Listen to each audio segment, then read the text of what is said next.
Chad, when you guys see Drew in a second, man, dude, you working out, huh? You working out? Oh, yeah, I've been working out, yes. Okay, Chad, 3, 2... Oh, that is the wrong one. I just ended the stream. What did I... It's only going to take us like 30 minutes. I'm going to pop out. Ah, okay, I'm almost there. Okay, boom. Now, okay, I'm pressing this. And fuck it, I'm just going to do... Watch this, OBS skills here. No. It's Alt. Look at this skill, man. There you go, Chad. Look at that. And then you make him bigger. And then we have Durnil, man. There we have him. Only 30 minutes late, guys, but we made it. Ah, man, as long as we see each other. Dude, the first thing I want to say is what I have in my brain here is that I think it's so beautiful how the world is connected now. We never met in real life. I would do it in Saxony, you do it in California. Our grandfathers fought each other in World War II, and we live in a world now where people like us are connected. I think that's so beautiful, man. You know what I mean? It really is. It really is. Like I It's crazy because we were close. I love him, dude. We were close to meeting, man. Like, you came the year after I went to ParadoxCon. They did not let me go to that ParadoxCon for whatever reason. But if I did, I would have met you, and that would have been the greatest moment of my life. It would have been a lot of sexual tension. I would have probably lost my girlfriend over there. I think so. You don't need it. You don't need one. You make me feel bad because I see your biceps has grown since last time, which. Yes, you know, it was summertime. You had to, get ready. I mean, you were still working out, right, Tommy? You still doing Tommy gains? Not so much, but I'm going back to it now because I have to. Literally, the physiotherapist and my doctor, they all said, listen, with your job, if you don't fucking start doing something for your body, you're gonna be in big trouble by the time you're 40. Yep. So that's true. I'm starting now. That's good then. But I'm scared now because I did a big workout on Monday and I didn't do big workouts in a while. And then on Tuesday I got a migraine. You know what migraines yes. are? Yeah, and that shit my doctor sucks. said it might come from too hard sports, which I never had before. And that was like, Jesus, I'm so old now I can't do sports anymore. Or what? That is really scary. We're the same age, Tommy. I think last time we talked. Are you 30? No, not yet, but 29. soon, next year. Yeah. Yeah, but age doesn't matter. It's about how you keep your body in shape. That's what I learned lately. Yeah, it's true. Yep, you see some like beautiful 50-year-olds out there. They can be looking all hot and like, healthy. Look at Joe Rogan. I always feel like, look at Joe Rogan, man. If you really eat well and stuff, yeah. Drew, it is great to come back together, man. It is. I loved our old CK3 playthroughs. Remember that? That was fun. You just always tried to fuck my wife and shit. Like, you were so obsessed. It was just, I want to fuck your wife the whole time. Goddamn. But yeah, but it was great. What are you up to lately? I unfortunately, I never watch YouTube, not even my own anything. You're doing these reaction thingies still? Yep. Like that whole, remember, there's about a year ago where I knew that we were both kind of doing some different reactions. I think you still occasionally do some reactions, right? I mean, that goes out on your main channel. It's only, but only historical dumb shit that only the viewers care about. Check out the Israel war from 1976, though. Yeah. That's what it's all about. That's what you got to do. Whatever the viewers care about is that's kind of the way you go. But yeah, basically, just kind of like been looking at different shit, and it's definitely more interesting to me because I like pretty much did the same thing for my channel is almost 10 years old. Like it's gonna be 10 years old like next year. Yeah, and I pretty much did the same thing for most of that. So I just really wanted to talk about just different type of shit finally, and it's a lot easier to talk about kind of whatever I want to talk about with what I'm doing now. And it's like it's just a sigh of relief because I'm just like, yeah, it's rough out there. That sounds great. A lot of content creators feel this pressure that they have to do certain thing that grew them, like I have to play with 4. And one of the biggest steps as a content creator is if you can get out of that and you can do what you want. Would you say you reached that point, kinda? I do, yeah. I do think that this is definitely more in line with what I've always wanted to do. Like, I've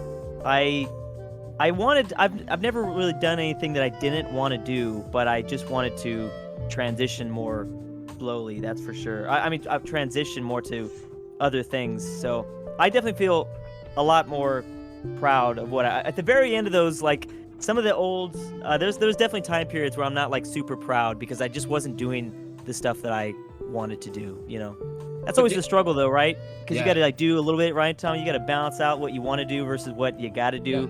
So, it always reminds me of, I was once watching this clip many years ago of George Clooney. He gave an interview, and George Clooney said 2 for them, 1 for me. And after all these years, it makes big sense to me now, you know? Yep. You probably understand I get too. that. Yeah. I would not understand that like years ago, but now I understand that. You do a good job though, Tommy. How do you do it? That's what I want to know. How do you continually push through? What do you always mean? What do I do? How do you continue to push yourself and just kind of do, I don't know, what you want, Tommy? Like, how do you balance it out? I mean, am I a big push guy? I feel like, compared to when my career was beginning, maybe you have the same. I am less pushy. Like when I was beginning, I was like, dude, you have to make it on Twitch. This is your big ticket. You have to cosplay. You have to do crazy content. You have to play the best Germany. And that's kind of over with me. Like I don't cosplay like crazy anymore. And I don't have that pressure anymore of you have to really make it with certain behavior. That's gone. And I feel like everything I do now is very natural. I started, and that's very important, I started to give less fucks about the numbers, which is very healthy, and now I have the balls to stream UFC, for example. I loved that. No, I loved watching that, to see you play. I didn't know that you were streaming UFC now, so I'm just like, yeah, I really like that. Man. I didn't have a console in 50 years or some shit. And wow. It's going well, people are watching it, man, and it makes me, just like you just said, it makes me happy that I slowly get out of this niche, this Hoi 4 niche. The niche is always trying to grab at me, like these 12-year-old Hoi 4 players. Come back, you stuck at the game, Tommy. Why don't you play Japan anymore? And you're like, dude, man, I'm getting older. Fuck all your bullshit, you know. The future is not dead. I think that was part of it, man. We're getting older, so you just stop caring, and I love that. I think we're both in that same sort of boat. But I've always wanted to tell you, Tommy, you're such a good creator. I wanted to do this podcast partially just to tell you that you're such a good creator that I would love to see you just like continue to do more, you know what I mean? Like more than just Hoi 4, because you have such a great personality. I know that you can make outside of it, you know what I mean? I thought us being in a relationship was a meme, but now it's getting quite real. I have like legit feelings now. Jesus. But I know I'm sucking up to you, but it's so true. Like I really think that I've always wanted to tell you that, like to just kind of follow whatever you want to do, because people are going to follow you no matter what, because you're just fun to watch. So I wouldn't worry too much about that sort of stuff. That I genuinely mean this, man, from the bottom of my heart. That means a lot coming from you. I swear to God, man. Thank you, man. And I obviously wish you all the best. How many subs you got right now on YouTube? I think I'm at like 830 or something like that right now. So you're a millionaire, right? Yeah, no millionaire. We're getting to this location, but yes, not yet. But that's great. I was very surprised. I'm also getting to know you here, that you have been around for 10 years, man. That's yeah, almost. Yeah. Just today I was at a normie doctor, and I told her, oh, this is my job, blah blah blah, and she said, oh man, this whole content creator thing is like in the last 3 to 4 years, right? And it shows that in the normal world, being around for 10 years is such an achievement, man. You've been around before a lot of other people were around. So also big shout out to you there, man.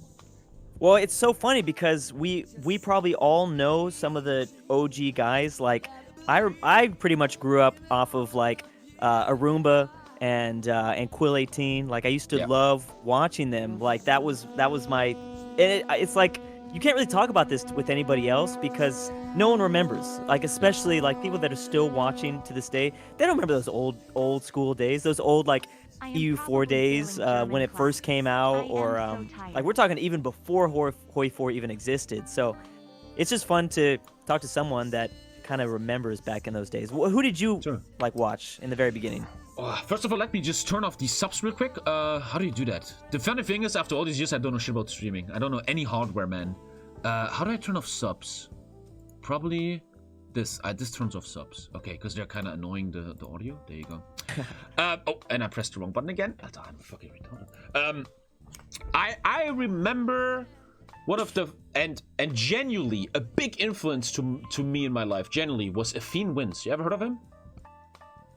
Let me look that up. That sounds actually really familiar. Athene Wins was a big thing. 10 years ago, he was one of the first YouTubers that did gaming content, and he introduced something that wasn't known back then, which was playing a character on the internet. He was playing World of Warcraft. Yeah, and what he did is he was connecting a character and talking shit with actual real skill, which I became later, right, chat? And what he will do is he will play World of Warcraft on a high level and talk mad shit and be so funny with it. And it was a massive influence for me, that guy. I remember another funny story. Many years ago, I was young and at university. I couldn't sleep at night, and I was watching Game of Thrones CK2 mod by Arumba. And I didn't know who Arumba was. And now all these years later, man, I host Arumba. It's interesting how life goes there. Other than that, is that the craziest thing? Yeah. That's just so fucking... This whole thing, man, having a life like us is always the crazy... So fucking insane, man. It's like a dream you never wake up from. And other than that was like... I was watching PewDiePie. That's it, I think. Yeah. Yep. Oh, yep. PewDiePie too. Yeah, that's always the craziest thing to me, to like grow up and watching, you know, like before I even started my channel and seeing these guys and then eventually like meeting them at certain events. Like that's the most, like I actually am like, I get starstruck because I'm like, oh my God, like I used to watch you so much growing up and now I'm meeting you, like, and it's just weird now I think about it because, you know, we're just like these people in our rooms basically, but still to me, meeting these people, I'm just like actually like nervous, like kind of freaking out. Like when I went to ParadoxCon, there was like so many people where it's just like, oh my God, I can't believe I'm actually meeting you. Yeah, it's such a beautiful thing. And but two things: when you get older, one, and B, when you're a content creator yourself, it becomes more normal. Like if I would meet you, Drew, on ParadoxCon and I was just a normal fan, there would be this English there will be different levels. You will be Drew Durnil the Congregant, I would be a fan. But when content creators meet, I felt that on ParadoxCon with Feedback Gaming and Alex Rambler, two equals meet. And when equals meet, it leads far easier to friendship and understanding each other and stuff. Like you and me will never like each other if one was just a fan, you know? But when you're a content creator, you have the same level because you have the same hobbies and same worlds in a way. Yeah, same background for sure. I mean, do people recognize you in public? Has happened. Yeah. That's definitely happened.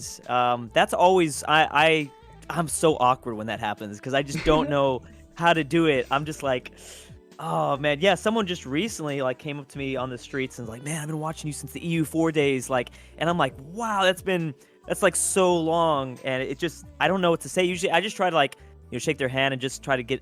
I want to know usually about them, and usually that's like weird because they want to talk to me, but it's just like, you know, like how did you discover me? What was your favorite videos? You know, but I'm always like such an awkward guy in real life because I'm like just so not prepared. Has that happened to you before, Tommy? Yes. I only got recognized like 3 times. I can still put it on my fingers. But it's obviously a weird situation if you're not used to it, if someone knows you. Like I was just in the supermarket the other day and there was 2 older guys buying a lot of alcohol for a big party and they're looking at me weird, right? And in my neighborhood, it's like if they look at you weird, it's like, man, they want to fight, man. What's going on? So I look at them and like, hey, what's up? What do you want? And there's like, Tommy, I didn't know you live here. And I'm like, yeah, I live here. And then they just walked away. I was like, okay. That's hilarious. Dude, that's where it always starts. It's always that look. There's like this thing that you'll like, it's a look that starts. I didn't know, but you'll just get a certain look and then they'll come up to you. And then you'll see the people that give you that look but don't come up to you. And it's like, oh shit, I'm being recognized right now. I got to get out of here. Yeah. Like, you know what I mean? Like, so that look is always it's a cool feeling. It's the weirdest at ParadoxCon, because at ParadoxCon are a lot of weirdos, and you walk in there and everybody looks at you like, is that Drew Durnil? But they don't come at you yet. There's still this little wall that has to be put down, and they're like, is that Drew Durnil? Should I go there? Yep. And it's really awkward, It always starts with that. It's funny because, like, you know, I mean, you know it, Tommy. Like, we're just like literally dudes in our room alone, and it's just weird that people outside know you. You know what I mean? Like that. Yeah. It freaks me out. Like, I'm literally just a guy in my room alone, and I know that's what you are too, so it's just weird. I don't know. Like, I'm not a good public speaker. My girlfriend just had a great point about that yesterday, where the thing is, what everybody has to understand, especially viewers, is that the relationship between you and the viewer is that the viewer fucking knows you. They know your stories, they know your videos, they know how you look like, but you don't know them. And there's this discrepancy, and when a viewer meets you, they think, oh, I've known this guy for years, we're friends, I've followed him for 5 years, not knowing that you don't feel the same. You hear that word often lately, the parasocial relationship of streaming. Yeah. Which can be turning out very awkward, Oh, definitely. Sure. Yeah. I mean, streaming too, because it can be so personal, like with chat and like donations, and they physically see you. Like, it's a whole nother level than like podcasts. Like when you listen to a podcast, that's one thing, but streaming is crazy because there is some, you know, interaction occasionally.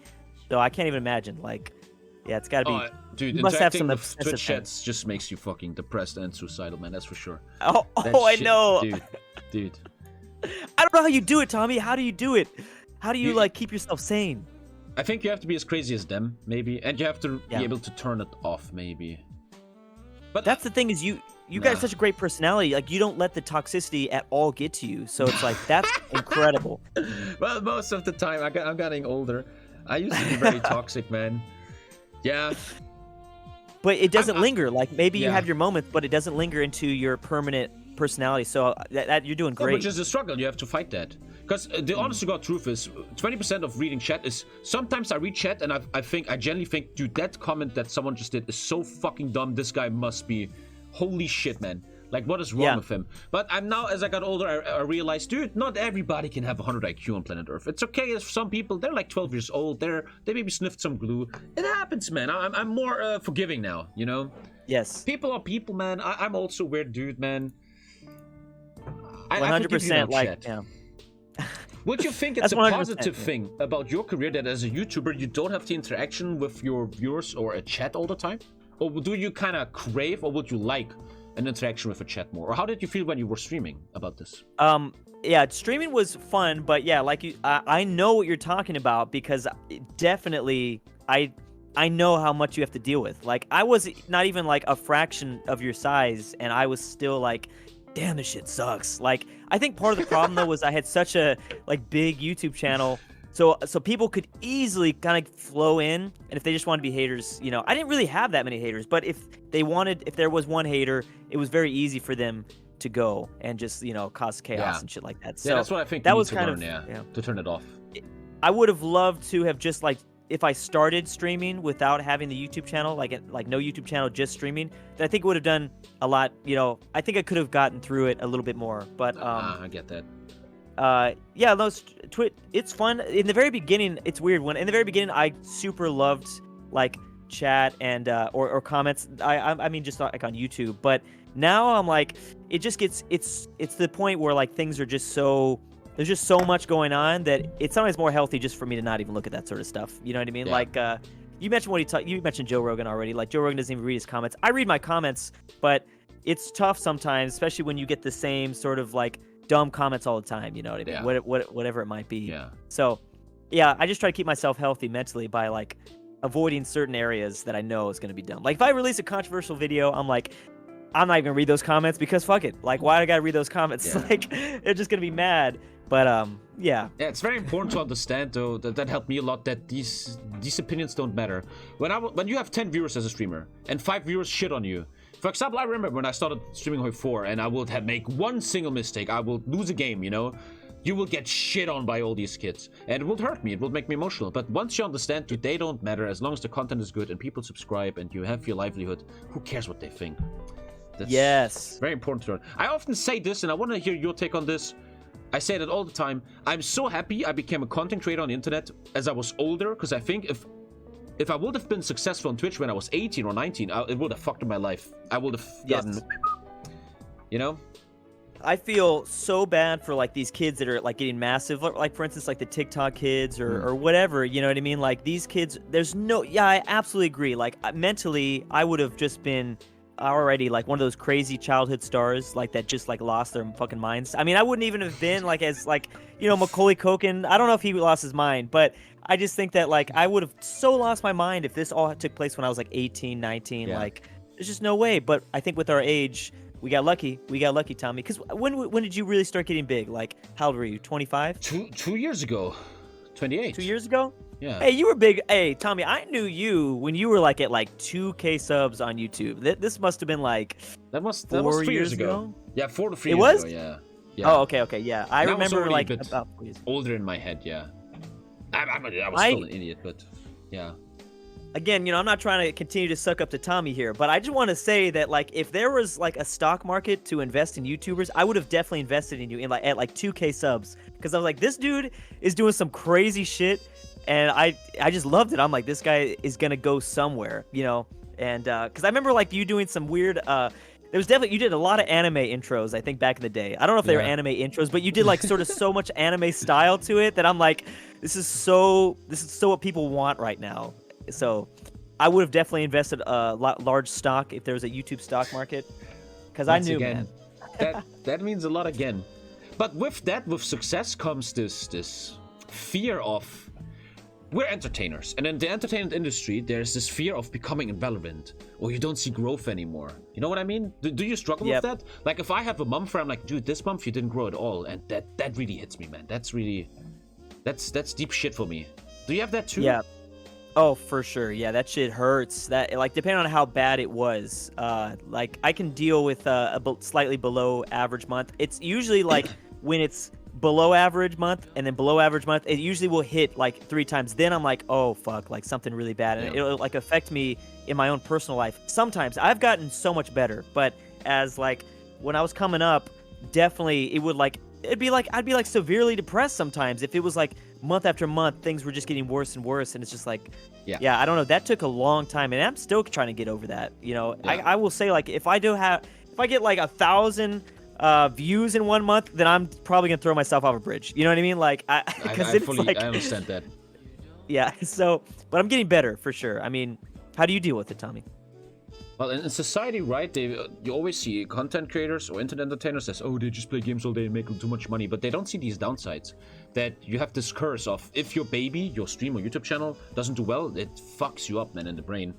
I still have struggled dealing with that. It gets better now because I have a good social life. Like, even if I will lose my channel right now, I will still have loving people. Secondly, I just want to be honest. I accumulated enough money now to feel like, oh, I'm safe now. Like, even if I will lose my career today, I'll be like, okay, I can handle for 2 years. I can find something new. That helps a lot. And just really, you have to teach yourself that it's okay. Like, right now, 1 month ago, I had 4.55k subs, yeah? And now I can't even reach 4k. But it's so important to learn. And once again, it's so good that we're older now and not young when you're dumb, that it's normal. It's normal that subscribers fluctuate, or like maybe views on YouTube. Like Marconi told me once, in Christmas it gets really high, and then in October they all go back to school and university as a streamer, and they all stop watching you. And you have to learn, it's normal, dude. And listen, hey, the honest to God truth in life is, man, as arrogant as it sounds, it's just the truth. It's okay to not make 15k a month. If you once do 10k, you can still fucking survive, you know? You gotta, it's cool, man, you know? You're gonna survive. It's so true. And you know, what I found is that, like, a lot of those down months, or, you know, like like where like viewership is low, is a lot of the time it has no like, it's not even your fault. Like, there's so often it's just like trends, whether like you said, like people are going back to school, or sometimes just like YouTube's just being weird and the algorithm is just not gonna show your shit, so you can't take it personally. And I think that's like a big thing, is just like, it's so out of your control. You just gotta go with the flow. Have fun with it. Another point that really shows that if you're like a 16-year-old YouTuber, this is much harder to cope with, to understand. I feel like, really, like, there's times where people like 16-year-olds or however old come up to me and ask like about YouTube, and I honestly kind of want to tell them, like, I don't know if you should do it, man. Like, you know, even if you do get big and you achieve your dreams, like, it's gonna fuck you up. You know what I mean? Like, you're just so young. You know, I would never push someone away from their dreams, but I at the same time think that, you know, sometimes it's best for these kids to not immediately achieve success, just out of fear of having some sort of mental health issues or whatever. So if I ask you, what advice would you give a young YouTuber or streamer comes up to you and asks for advice? What do you tell them? Okay, well, can I just, the biggest thing is, do not fucking let's play. Like, do not I don't know why this is like my specific example, but do not just upload onto YouTube a random variety. You know what I mean? You've seen these channels before, thousands of times. Just they upload random let's plays to YouTube. They're not streaming, and it's just like there's no focus point. It's not like they're really good at one game. That's the biggest thing that kills me, because that's like the trap that, like, even my friends fall into. I'm like, you're wasting so much time. Like, you gotta do more. You at least gotta stream at the same time, and then upload the VOD to YouTube. Like, it's weird to me that there's still, like, you know, let's players. I think I started as a let's player, so I think that's why I'm singling this out. Like, I started exactly that, is just variety let's playing. And back in those days, it was still kind of hard, but now I think it's even more, I don't know, difficult. So I think just keep in mind, what are the numbers that, like, there are over 1 million YouTube channels that have like 1,000 subscribers or something like that. I just totally threw that number out there. I don't know if that's true, but, like, you know, if you actually look into, like, I think like my channel is still ranked, like, I'm like 34,000 top ranked subscribed YouTube channel, like 34,000. So there's so many channels out there. Like, you have to do something different. Like, you either need to be really good at a video game, or you need to have a really good personality. You need to learn how to edit if you want to do YouTube. Like, you got to do crazy out of the box things. And that's the biggest thing. Like, why make content when it's just like what every other cookie cutter person is doing? Like, why not try, you know, something very different, at least in the very beginning? Like, when you're trying to get your channel off the ground, you gotta try really different things. And that's what I was trying. Like, I did the weird ass thing where I'm just like watching the AI. Like, that's what I did with the Paradox games. But I just very like unique niche and idea, man. Really. Yeah. People always so I just kinda... but I think it's genius. I will never come up with I that. love it. I loved it. I still love that I was able to do some of that stuff, and that's really the only reason why I made it, was just because I did some weird ass shit, and then I was able to kind of just like do whatever I wanted after I kind of just sold my soul for a little bit there, and and did some weird shit. Seems like that's just the way for most people. You gotta find your niche, and then once you reach a certain size, you can kind of do what you want. Yeah. Looks like I think that you're at that point now, Tommy, where, I mean, you're doing UFC and you're doing so many, you know, sort of fun games. Every time I come to your stream, like, you're doing some fun games. So it's like, I can see you're at that point now. It looks like I'm getting that. The funny thing with me is obviously that you have Twitch and YouTube, and what works on Twitch never works on YouTube. I don't care too much about YouTube, but I always want to help my two editors, because I'm also very big friends with them. And if they upload UFC on main channel right now, that gets no views. That's always a bit sad for them, but I have to focus on the stream. But the stream is slowly fucking making 1.6k viewers today on UFC. That, to me, it means more to have 1.6k viewers on UFC than 3k on Hoi4. Because that is truly a step in the future, yeah. Well, the thing is that you have reached your level, Tommy, at Hoi4. Like, you have reached the roof. I mean, at this point, you're kind of just like waiting for more people to just enter the genre, but it's really hard for you as the creator to like push more people into these games, because they're so niche. Like, you know, Paradox is such a like unique type of game where like now it's like kind of out of your control. So when you do more of the variety things, like, that's in your control, like you being good at UFC, and that's a new way to influx sort of a new audience. Yeah, and I always do this. You can't get stuck at something, because you're gonna, I'm not gonna say names, but some content creators, they get stuck for the rest of their career in one thing, and it's just to grind the money. There's no love anymore. It's just the money grind, and I never wanted to get stuck in there. Never. Same, dude. I would literally have I would have rather quit than just get stuck in the same thing all the time. Like, that's just not, that doesn't sound fun. So I don't know how some people do it, but, you know, at the same time, hey, good for them. Like, they have this crazy mentality to be able to just do the same thing all the time. But sometimes it's exhausting to always come up with new shit. Like, I'm very impressed by ISP, who always comes up with a new idea for a Hoi4 video. And sometimes I think it's very hard. ISP is fucking amazing. Yeah, yes. It's sometimes so hard to come up with these ideas all the time. You have to always reach the next idea, and chat, today we're doing this really cool thing, and always that I respect yes, I respect the hell out of the people that can always do something different and that can always do the same. Like, that's just a whole, I couldn't do that. Like, at the two opposite ends of the extreme, I'm somewhere in the middle where I can do a little bit of the same and a little bit of different, but not always this sort of crazy spectrum, I guess. Well, Drew, all this content creator talk is great, but I want to push the conversation a little bit to you. I want to learn about you. I want to learn how you became who you are with some questions, because I'm genuinely interested, and some people I think are too. And my first question will be, Drew, where were you born? Are you from LA, or? I mean, you don't have to answer this stuff, right? No. I just know where this is gonna go. So I was born in the state of Alabama. Have you heard of that, Tommy? That's in the southeast, where they the meme is with everybody, they fuck all their sisters and shit. Yes, that's right. Yes, Alabama. They a lot of incest going on there, apparently. So I was there for a little bit. Who knows? Maybe I am a product of that. We don't know for sure. But no, I think I was born there for a couple. Born there, and I stayed there for a little bit. I was born there for a couple of days. Yeah, and then boom, popped out. But no, I was there for a couple of years, and then boom, went to California, and I've been to California my whole life after that. I want to go back to Alabama one day. I know that I will. Maybe coming up. I gotta go back to the homeland. Gotta see if there's a cousin out there that I can get with. But either way, I'll probably revisit it. They got some good food. And then so anyways, I came out to California. What do you say? They have great food down there. Really good. Many people don't know yes. that. Have you been? Have you been like to the I US saw a at all? documentary called Somebody Feel Fit on Netflix, and that whole Mississippi Delta, Mississippi, Louisiana, Alabama, with the influence of the Creoles, the black population, and stuff, they have really, really good food. Especially it's from the spicy rivers. too, yeah. Yeah. It's so great. Oh, Very I good love stuff. it. You like spicy food, Tommy? No, not at all. I'm the most unspicy guy ever. Come on, Tommy. That's the worst thing ever. I literally, my dad almost killed me once. True story. I was a kid. I was like 12, and my dad brought home ghost peppers back in the day. No. And I ate one, and it got into my the tube for breathing. There's 2 tubes, the one for eating.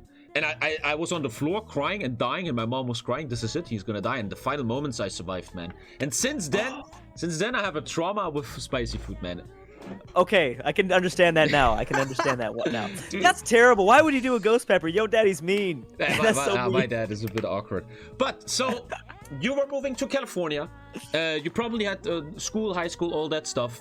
And one thing, and I don't know if this is offensive when I say this, but when I look at you, I see a guy that doesn't look like video games. You look like this handsome Hollywood actor with girls and models, and he works on Wall Street and shit. But you play Paradox games. How did Drew, Sexy Durnil, get to this stuff? Because people that look like you in Germany, they don't play games, man. They're out there fucking bitches and stuff, you know? This is such a great question, Tommy. You're a very good interviewer because it's a good question. So basically, what had happened was I was really ugly growing up, just really fucking ugly. I had a lot of acne. I'm not even joking, dude. I was a weirdo. Okay. Also, another big thing.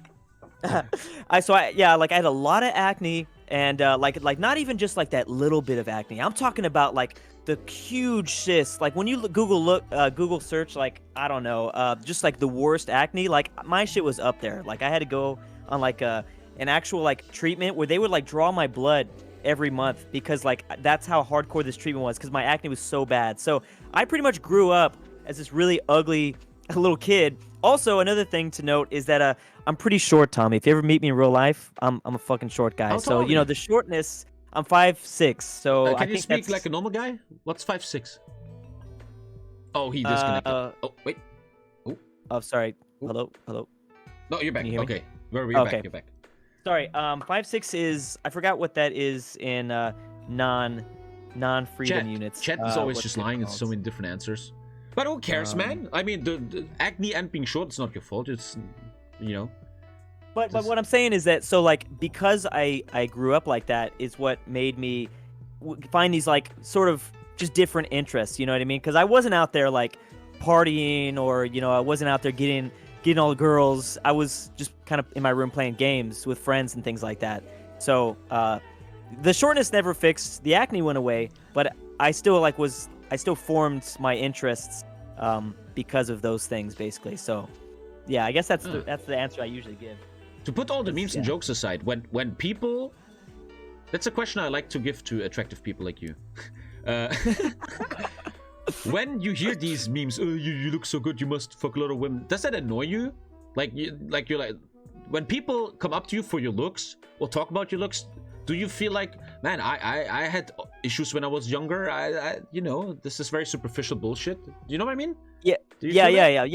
It totally doesn't mean anything because you know when you kind of grow up with that, it doesn't matter. Yeah, like the whole superficial sort of thing. So, which I think I'm glad. You know, now I look back and I'm glad that I was just like, just disgusting little kid. You know, growing up because it made me like not like a dick. Like basically, you know, all the people that like you remember like all those people that grew up and they were always beautiful. Yeah. Those people have like the worst personalities. Like they just suck because they never had to do anything. They never had to be funny or anything like that. Yeah. So I'm glad that I think it helps develop a better personality for sure. All the beautiful people watching, you guys suck at life. But true. Another thing, maybe again, if it's too personal enough to answer that, what I wonder about you, would you say you were raised in an environment or a family of poverty, middle class, or there was always money? Definitely middle class, like a really solid middle class, and it was just nothing too fancy, nothing good up. But I got to experience a lot of like I grew up in a part of LA that is, you know, we were close to a more poverty area, and a lot of my friends lived in that area, so I was always over there, and I definitely got to experience you know, that I was very, very lucky just being solidly middle class, because a lot of my friends didn't even have that. So that was a big moment, I think, for sure. But it also kind of made me like not worry at the same time, weirdly, because I was like, you know what, I'm gonna do YouTube, and if I'm just living in like a little like studio apartment with like barely any food, it's fine, because I can live like this. It's not like I think for some people, when they only know like rich or middle class, they're terrified of poverty, you know what I mean? But I was never terrified of it. I'm just like, as long as I'm doing something I love, I don't care, you know? It's beautiful what you're saying, that when you are raised like this, or raised not beautiful, you learn these skills in life, that you are okay with less, which is a great skill that will help you a lot. That was it. Yeah, good. What would you say about yourself? I guess the answer is that you have good work ethics, that you're disciplined about your business. I feel like I used to be way more. I mean, I'm pretty disciplined, I guess, from what other people say, but I used to be like way crazier with it. Like now I have editors and I can be way more lazy, but man, I used to be a fucking psycho, Tommy. Like the way that I mean, think about what I do. Like I literally would just sit there on my fucking chair and watch an AI for hours and just narrate that. Like that is the most instant, like literally like 7-8 hours sometimes for those old EU4 games. Like there was something wrong with me for sure mentally, because I'm just like, I say a line and then I wait for the AI to do something interesting, and then I say another line. So yeah, those recordings went on for like 5 hours, and then after that 5-hour recording session, and then I'd go and start editing that shit. And that was like an everyday thing. I was working like 6 days a week. Now my work ethic, like I said, we get older, and you know, you just kind of don't care anymore, and it's just like, I still have a good strong work ethic, but it's not where it used to be, for sure. And with that question, I wanted to get to a point that I always feel very interesting about with content creators when I talk to them. Where do you think does your work ethic comes from? When you were motivated to build your business and your channel, what do you think motivated you there? What was the thing that you weren't lazy about it and didn't fail? What was the point that made you into someone that built a successful YouTube channel? That's a hard question. That's a tough one. Like I think I don't really know why. I always like just stopped. I don't care about like anything else except for the one thing that I care about. So I guess I would kind of just drop everything. I would neglect everything. I neglected school. It's actually like why I dropped out, because I was just like, I just wanted YouTube or to be an influencer or whatever. I hate that fucking word, but a content creator so badly that I just kind of neglected everything else. Like I quit my job way before I was supposed to, and I dropped out of school twice, and I don't really know why. I can't really tell you why I wanted it. I grew up watching like videos online. It's like, hey, I want to do this. That seems like a dream come true. So I pretty much just like neglected everything in my life besides this one thing, and I don't know. That's just kind of what happened. I think that's so interesting. I like to sound weird, but I like to study content creators and their vitas, what came, and because understanding this helps you telling people what they have to do to become successful. And it looks like when you ask people that made it how they made it, it's not money, chat, as you say. It's that they just really love what they're doing. I think when Drew was watching these EU4 games, he didn't think, oh, I'm gonna get rich and buy a house. It was just what he loved. And that's, I think, it looks like very important if you want to make it in this business. You gotta love what you're doing. Yeah. It's just There's natural. no way. You can't do it. You can't do it if you want the money. I'm just gonna say it right now. If you're getting into it, you're just not gonna be able to make it if you just want the money. I'm literally witnessing it, like from people that I'm trying to help out, like grow their YouTube channel. Like all they're thinking about is the end result, like the revenue that comes in. And I'm just like, you're not gonna be able to do those late night sessions, those like, you can't have that chaos in your eyes if you're just looking at the money. You have to actually like fucking love it. Yeah. And that's the only way you can really make it, because that's the thing that you need. You need to have that fucking insanity, because you're so crazy you're so passionate about these topics or whatever, these sort of videos that that you just push yourself to do the most crazy thing. The revenue can't be the number one thing at all. Yeah, that's what I really get in the last years, that you not just for content creation, just any job in the world, if you find the one thing you love, it's gonna be the easiest life. As weird as it sounds. If you wake up every morning knowing I'm gonna do something I like to do today, it's the greatest thing. I think a lot of the people that think that it's all about money are unfortunately like still very young, because like I can name countless examples of friends in real life that like are making tons of money in their job, but they hate their life. Like they just hate it. Like I feel like that's a problem with our whole generation. I mean, they're lucky enough to be making a lot of money, but it's like, I don't know anyone that wants to make a lot of money but hate their life. Like that just doesn't seem like something that our generation wants to do. So, yeah, for the people that just want the money, they haven't had enough life experience, I think, to figure out that like, no, that doesn't motivate a human being. At least not us in 2021. You know. Well, this whole talk about origins brings me to a very cool question that I love to ask. Where will Drew be today if content creation never would have worked? And there's two answers. Tell me where you would love to see yourself if it will not work, and realistically where you would be. I would have loved to have seen myself kind of do my own like sort of like business, sort of still a business, but like a videography business, whether it's like making music videos for people, because that's kind of how I originally got into it. Is I went to school for more like film and television, so I already had a passion for this sort of thing. But so I would have loved to have seen me like do sort of, I don't know whether it was like just a small gigs here and there with whether it was weddings or helping people shoot music videos. Like I know a lot of bands, so like doing all that sort of thing. But where I probably would have been is I probably would have still been a waiter working at restaurants and probably just barely making it through life, because that was probably the path that I was set to be if I didn't get really lucky. But were you a waiter once? Sure, did you do it once? Yeah. Yep. I was a waiter for 5 years during like the beginning of my channel. LA? Yep. So and there was never a guy like, I like your face, you're gonna be in my movie. Nope, never happened. I mean, I would help out friends with like their projects, but never just some random person. Everyone in LA is trying to do movies, so like it's almost like you have too many choices. They're not going to come to some short guy that used to have acne. You know what I mean? They're for their movie project, but yeah, no. As a German, that the only thing I know about your city, LA, is what I see in the movies and TV shows, and it's always just young actors struggling. That's LA. Yeah. And obviously all the burning and a lot of homeless people. That's the three things. That's LA. Yes, that is so it. That is you perfectly described it, Tommy. That's actually really amazing that you hit the nail on the head there.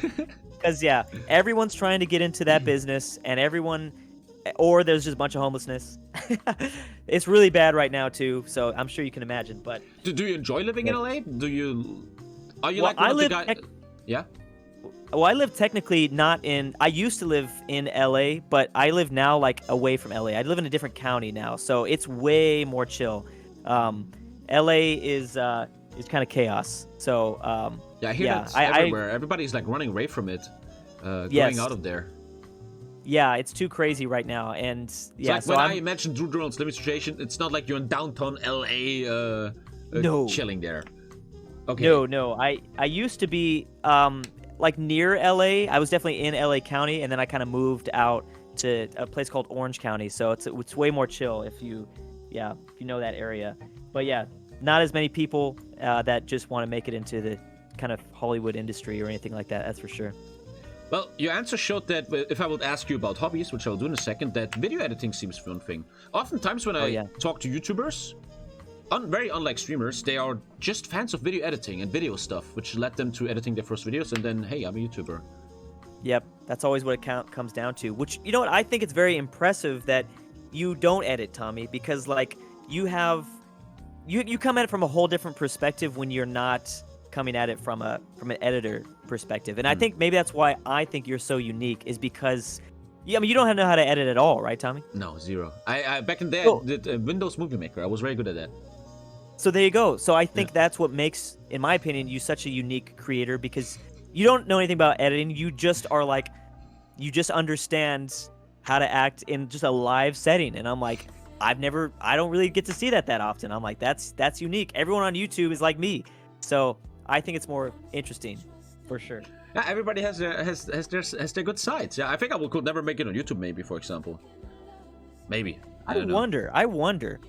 That'd be very interesting. I'm sure you could. When I talk to YouTubers, like friends, it's always, oh, look, I got demonetized. I'm now in a new money per view bracket and all that shit, man. I'm so happy I don't have to care about that. Yes. Stuff like that. Yeah, no, you are very, very lucky. I mean, there's literally, and I love the the Twitch stuff is just like, hey, just get viewers. You know what I mean? Get viewers. You're gonna be higher up on the page. I love that. YouTube, there's this whole fucking mystery behind how it works and the algorithm. It's always changing. The great it's mystery, which is so sad there's to think. Yeah, there's like a man behind the curtain just kind of pulling levers, so you never know what's going on. I love this Twitch is just like, hey, get people to watch. That's it. That's simple enough. Yeah, I'm sometimes quite happy that I'm on the Twitch side of things. Also, you gotta be careful on Twitch, right? With certain things, you can't say that and stuff like that. Oh yeah, be careful there. But I did know that there are certain words. Yeah, I'm not allowed to say here. Yeah, yeah. But it's such a basic question, man. But do you have any audio hobbies? What can we imagine Drew Durnil does when he's not doing anything that has to do with computers? Well, it's for sure UFC. I love watching UFC. I don't do anything. Okay. Yeah. So that's why. It's that deep, actually. I'm not just like a little bit, but damn. No. I actually, I'll follow that up with my own question. Who you got in that Colby fight? Who you got in that Colby fight? Kamaru Usman, easy. Kamaru Usman is too good. Yeah, that dude is one of the best ever. He's too dominant. But don't you like Colby though? I mean, he's a heel. He's obviously playing a character, but I appreciate that. I appreciate him playing the bad guy sort of character. And so I'm like, we need more bad guys, I think. I think Colby Covington is a very sad character, because if you really look at some underground YouTube videos about him that don't have a lot of views, he's just a really cool guy. And there's a video where he helps young martial artists, and the martial artist says, dude, you're actually really nice. And Colby says, dude, I have to be like this, otherwise they would have kicked me out of the UFC. Yes. That's always a bit sad. And I think he's going sometimes too far and shit, but yeah, still a great fighter. But Kamaru, man, is going to be a bit too much, maybe, I feel like. But we're going to have a good fight there. I 100% agree. I definitely agree that he's gonna win. But I'm just sad that we won't have another like that heel. You know what I mean? Like I love a good heel in UFC, because he's obviously just he's obviously just like he's not actually like that. I don't know. But anyways, I know this wasn't a part of your question, but I haven't wanted to take your opinion about that. Damn, we could actually have a whole podcast about UFC though. Yeah. I mean, just one more question. I love Francis. Who's your favorite fighter? Francis Ngannou? Did you say Francis? No, I was gonna ask you about Francis, but favorite fighter, it's kind of tough. I mean, I'm enjoying a lot right now. I mean, I do really like Francis. I'm waiting for him to fight again. I'm like, when do we get to see that again? He's a bad dude. Favorite fighter, I don't know, John Jones. I'm just kidding. That would be imagine. For a second you had me there. Jeez, man. Imagine. Damn. Jones wasted potential. Jones. I know, it's so depressing. Yeah. I mean, of all time, it of course has to be GSP. I still love me some GSP. Talking about GSP. I always ask myself, what does Khabib have to do until people fucking give him rank 1? What does he have to do? You know? I didn't know. Okay. I mean, you have a good point. It's a very valid opinion. I don't know. I mean, GSP is storyline, but Khabib is just. I always felt this. If I ever talk to Joe Rogan, I would ask him this question. I love this question. Listen to this. We live in a simulation. Okay, there's no rules. Every human being that ever existed and exists right now fights each other on the MMA rules. Same weight, same height. Everyone who ever existed. Who do you think will come out on top and beat the most humans? The answer is not GSP. The answer is Khabib Nurmagomedov. Yeah. No, that's a good. Yeah. When you put it like that, it's true. It is true. I can't argue with that. But it's all about money. It's all about entertainment. UFC is, UFC is not about putting the best fighter in the world, because they wouldn't change so many different rules over. I mean, if you've watched it for long enough, you've seen like how many different like tweaks and things they've done to like. It's more of an, it's entertainment. It's not about, I mean, that's how all sports are. Sports make little rule changes here and there to really boost up the entertainment value, but maybe it makes it harder for the truly talented, fighters or players to come out on top. But it's kind of fun. You have a good point though. Yeah. Any other hobbies other than UFC?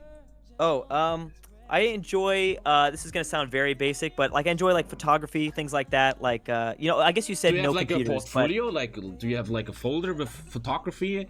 No, it's just like a hobby. It's just like a hobby. And it's not even just photography. It's like, video stuff too. Like I enjoy making videos with my friend. Everyone does that out here. So like everyone kind of does. I mean, that's how I got started. I don't know if you knew, Tommy. When I first started, which was like 2006, I was making these dumb YouTube videos like dumb like skits, like basically like just ghetto Smosh. You remember Smosh from back in the day? Yeah.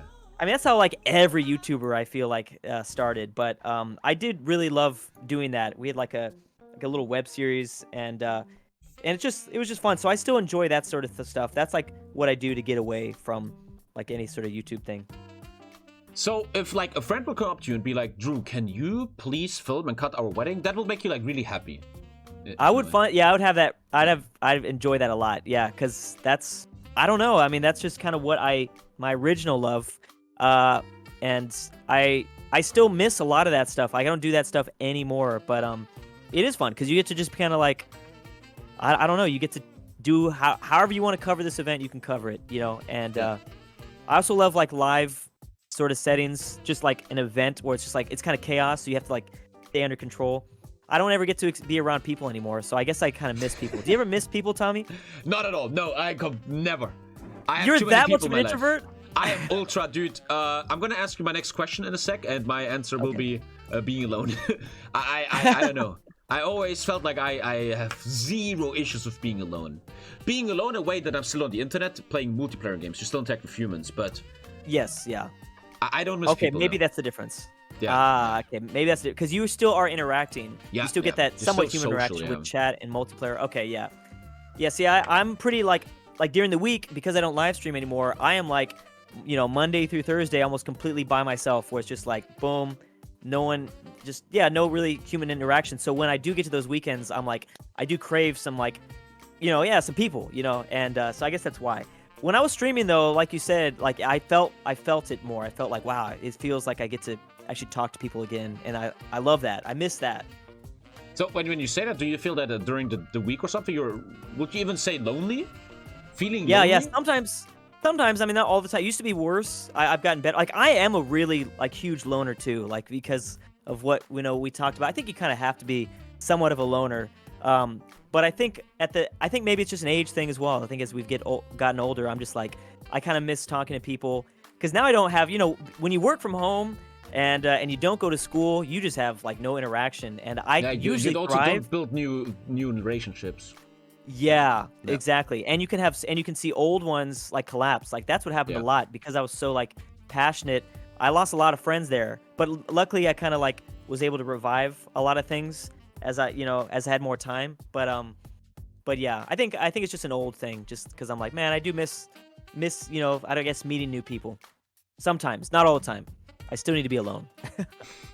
But do you actively do something for that? Meeting new people, like going out or joining a club or dating? No, you know what? I don't really do a whole lot to like. Yeah, I miss it, but I don't really like push myself that much to meet that many people.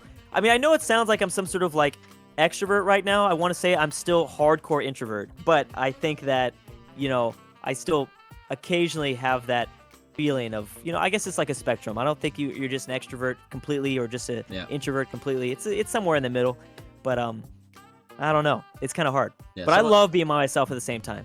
Yeah, it's a great talent in life to be okay with being alone and with your own thoughts and your own mind and stuff. That's very important. I don't know how people like survive without that. Yeah. A guy in chat even just said, I feel that. I think that's what our whole group is of content creators, YouTubers, gamers. We're far more likely to be introverted.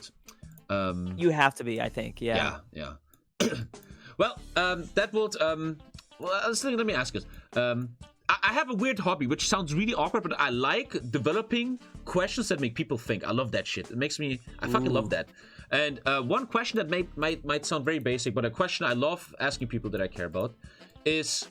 And think about this for a second when you hear this. In which moments in your life do you feel most alive? Like an action or something you do in your daily routine where you feel, God, this I love this moment. I want this moment every day. I just love being in this moment. In what situations do you feel most alive? Or in which situation? That's a great question, Tommy. Yeah, like that is something that you would have to definitely think about. I guess it's definitely more. I mean, now it changes, right? It's kind of interesting how I feel like it depends on when you were to ask that question. Everyone probably it changes maybe from maybe not year to year, but maybe every 5 years, you'd probably answer it differently. I'd feel most alive when, definitely when I'm around I think when I'm doing something that I love with like close friends, Yeah. you know, whether that be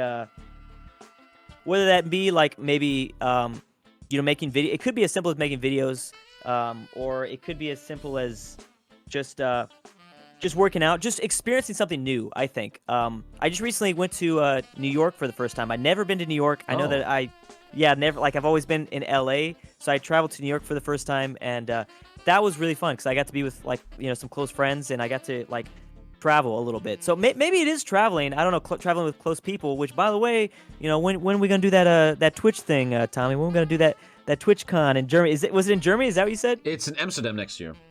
Ooh, I'm down. I would 100% also be down. Yes, I think that would be pretty cool. I mean, I think it's good, but I also want to come down for Oktoberfest. I heard you guys did not have Oktoberfest this year. Tommy. I don't. We Germans hate Oktoberfest because Oktoberfest is the gathering of all the idiots. It's like like all the low IQ chat people just getting drunk and fighting each other and shit. So you guys loved that it was canceled this year. Well, I think no one cared because really. The foreigners always think about Oktoberfest. We Germans never think about that. It's really wow. Oh, this is so this is why I gotta ask you more questions. That is cool. Yeah, we have like this huge Oktoberfest, like not even that far away from my house. Like everyone goes. It's like this big old deal. And it's crazy to hear from you that like you guys don't even care. Everywhere. I was in Italy and London this year, and the way they depict Germans is always Bavarians with the lederhosen and Yes. And if you're not from Bavaria, it's like what this is. This is how they see Germany, you know. Yep. No, I know. They literally are like all dressed like that sort of Bavarian way. It's kind of funny. Well, you don't want them. See, that's the thing though. In America, in the States, they only see Germany in two ways, and it's either the Bavarian way or the other way. So, you know, I think it's better. It's better that they assume the Bavarian way. With other way, we mean efficiency, right? Yes, efficiency, of course, efficiency. Yeah. That is exactly what I mean. And lack of sense of humor. Hold on, Tommy. How do you have such a good sense of humor? Because that's also a big stereotype that Germans don't have a sense of humor out here. Wow. Always depends. The thing is, and the German viewers will hate that, I never felt very German. I never felt connected to Germany and German culture and the way Germans behave. Like a great example was today. Great example. I had to pick up my new phone. I go to the multimedia market, big market, and I'm waiting for the guy to be ready to give me my phone. And this overweight woman walks in and she puts her mask under her nose, right? Basic stuff. And she's like, sorry, I have to intervene. I'm talking to the guy, right? She's, sorry, where is this and that? And the guy shows her and she just walks away without saying thank you. And that's normal lifestyle here. That is the most normal thing. That is so German. And I've never felt that. I'm always like, not like that, you know? That is very German. And yeah, I think I just never felt German. Maybe that's why I have humor. For example, so you're very polite? Yeah, like humble. No one is humble here anymore, man. That's really scary lately. For example, I always had the theory, which I think is a fact, that America, the States, are always ahead in entertainment with the world. America is always 5 years ahead with movies, TV shows, comedy. And when you're a young guy and you don't consume German movies, German comedy, and German TV shows, but you consume American content, for example, German, US comedians, you learn their humor far more, you know? Like when I look at a German comedian, I don't laugh once, but then I look at Bill Burr and think he's the greatest comedian of all time. And when these people are your influence, you don't develop a German humor, you get influenced by Americans. I'm influenced by you guys. I mean, the whole world is, you know? Yes. American well, I mean, I don't know if I feel like I think it's more global now than it used to be, though, which I find like I really sort of love, is that it's not just the US. I think now there's more, there's more opportunity, I guess, for like comedians, for example, like to be funny from sort of anywhere. Yeah. Which I think is cool. You know, you don't have to be like from the US. Yeah, but if you look at the GOATs, right, in entertainment, it's always English or American. Yeah. They're just always well, give it a couple more, like a generation or two, and who knows? Because as we're getting more globalized, it's we'll probably see some different things pop up. Very true. I want to ask you some questions, Tommy, real quick though. Hold on. Let me just ask you, because I mean, I don't know, your viewers probably already know this, but I'm just curious for myself. Who is your favorite streamer? Oh, one sec. Hello, Lisa. Hi. I'm in the podcast. Lisa, my favorite streamer, Sims 4. Yes. Favorite streamer is I'd never really watch many streamers because and I don't mean this in any way arrogant. When I watch other streamers, I have this feeling of, man, I have to stream and be better than them. Like I always compete with them. Not in a negative way. Like still respectful. But I was growing up with Lyric. I was watching Lyric for 10 years. And Lyric was a huge influence to me, maybe even because of him I'm a streamer. So Lyric is for me the GOAT. And lately, I'm a huge fan of Asmongold. I only watch these two guys. Yeah. And Asmongold is just, in my opinion, what a Twitch streamer should be. A real person that truly just gives a fuck about his game and his audience. No bullshit, no I want to make money here. Just a real person with that talks to his chat and has good ideas and good opinions. Yeah, these two, even idols, I would say. Even idols, I will go as far. Yeah. Which would be a counter question. Who are your favorite streamers or YouTubers or even idols that influence you in a positive way? I totally agree. Asmongold is such a good answer because like he's just such a good guy like that. Yeah, that's a really good one. Streamer / YouTuber. I'm trying to think. Like, I mean, there's so many YouTubers. It's really hard to pick one. But I mean, obviously I could pick PewDiePie, but I'm not gonna do that. Randomly. One that's just coming to my head, I don't know if he's like my absolute favorite, but I definitely really like him as I love Wubby. Do you know Wubby? No. Wubby. Like, Wubby is, I think his just name is Wubby. Wubby, Pay Money Wubby. You never heard of this guy before? Never, no. He's like a streamer and he does YouTube. He does pretty good. Besides that, let me look at my stream list here. I mean, if you put the question direction of an idol, someone that taught you stuff, someone that you looked and you were like, man, I just learned something from this guy. Ooh. In terms of content creation. What's funny because like in a weird way, when I was coming up, like it was pretty much the community, like already sort of the Paradox community, where it was guys like you, it was ISP, it was Alex, because that was what I was really watching a lot of, like, because I was making that content, I was watching that, I was consuming it, and I wasn't really consuming much else. So weirdly, it was also like it was just the friends that I had already known, because I'm like, whoa, this is a great idea, like this, you know what I mean? Like this guy's pushing what we're doing. Like, yeah, because like you said, it's hard to like get out of your own bubble, like when you're making your own content. So you kind of just stay within. But I mean, I already mentioned it before. I mean, when I was growing up, definitely Arumba. Actually, that's a really good one because of his work ethic. I was like, that is so insane. Like, I wish I could make 12 videos a day or whatever that was. You know what I mean? Yeah, those are just, I guess, a couple of examples. I mean, it's hard to say anymore because yeah, like we're so in our own bubbles. But do you consume YouTubers or streamers at the moment regularly on a private level? Like in your private time, do you watch anyone?